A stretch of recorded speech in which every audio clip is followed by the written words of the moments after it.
உள்நாட்டு கலவரத்துக்கு ஒரு சைடு தூண்டுறது, இன்னொரு சைடு வார்ஷிப்பை கொண்டு போய் நிறுத்திட்டு ஈரானை மிரட்டுறது, மூணாவது சைடு நியூக்ளியர் ப்ரோக்ராமையும் ஸ்ட்ராட்டஜிக் மிசைல் டெவலப்மெண்ட்டையும் நீ பண்ணக்கூடாது என்று மிரட்டுவது.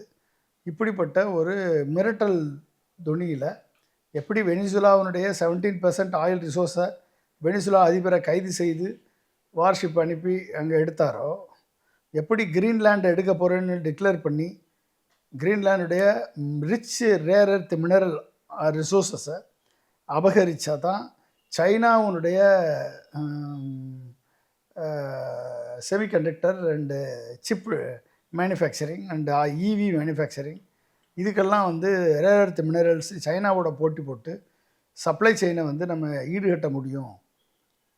இல்லைன்னா சைனா ஓவர்டேக் பண்ணிடும்.